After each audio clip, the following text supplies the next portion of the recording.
What's the smartest thing you've seen in court? The smartest thing I ever saw in a court wasn't accomplished by an attorney, but by a 16-year-old girl. I bet she's a lawyer now, as it was some years ago. If not, she's surely doing something that requires similar talents and abilities, because she removed a threat and constant victimizer from our community when lawyers couldn't.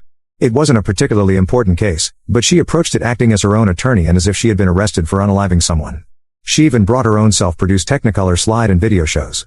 She had been pulled for speeding and running a stop sign by a county deputy who was the brain of our resort community, from which the only way into the city where many of us worked or had other homes was by passing through a small town. Deputy Thug, as we called him, often lay in wait behind huge trees in the darkness, not just for lawbreakers but for people to harass at night when observers were not about. His favorite victims were minorities and teenagers and younger women of any race.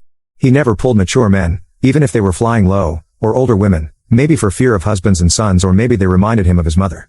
Almost all of our law enforcement officers were extremely polite and courteous, even if they hauled you off to jail. But people were afraid of this man. Everyone, even other deputies, knew that those he pulled were far more likely to be innocent than guilty and that he threatened violence and set people up, but no one had been able to prove it, with or without lawyers. Deputy Thug was not merely a liar, but a bully with no one controlling him. He was proud of his reputation for the most tickets, the most arrests, the most feared, etc. He yelled, screamed, called names, demanded people, especially boys, get out of cars so he could shove them around and try to provoke them into something he could arrest them for. He threatened, he intimidated, he accused them of serious crimes. I know it was true, because I saw it, and spoke up about it, and later I was also targeted.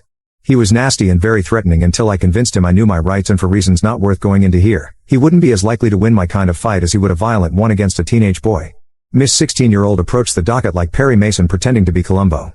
You would have to see it and hear a lot of detail to get the brilliance of how she set him up, but just to simplify it, she asked him question after question, about what she did, where she was, why that was illegal, where he was, what he saw, what he did, when he did it, on and on. She repeated every important question, asking twice if he were absolutely sure beyond a doubt. Of course, he would answer, arrogant and condescending, tough, counterattacking, apparently not suspecting a trap being laid. Since she refuted nothing he said, even seemed to be accepting his lies and a bit chagrined at times, the 200 or so of us in the courtroom felt sorry for her. Deputy Thug was verbally beating her up to the extent the judge would let him, and we were losing hope that she had anything to offer to support her case, until she finished her line of inquiry and turned on the visuals. She turned from Columbo into a 16-year-old ace prosecutor and proved with the slides and film that every single answer he had given her was a lie. She had not even been where he claimed and wrote on the ticket that the incident happened. He had not pulled her at the time he said and wrote. There was no stop sign where he said she had run one. The speed limit at the place he cited was higher than he said she was driving, on and on and on. Then, after she had disproven all his claims beyond a doubt, she proved that both the place she actually was and the place he falsely claimed to have pulled her weren't even in his jurisdiction. He had no right to pull her or ticket her, let alone threaten to arrest her, as if she had been committing grand theft auto. And during that process, she handled him as if she had 30 years experience in dismantling the defenses of hardened criminals, and he lost control and exploded at her when he realized she had shown him up as a liar and abuser of his authority.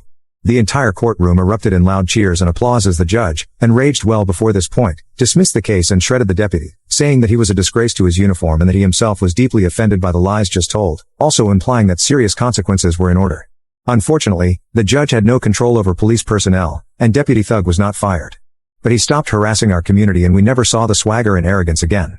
All because a 16-year-old decided to take the time and trouble to carefully prepare a real defense and offense instead of just paying the fine. I wondered if one of her parents might have been an attorney. Someone close to her could have advised, but the girl did it all. I hope she is fighting for the right somewhere today. The lesson I learned is that it sometimes pays to take small cases that seem to have little chance of success to court.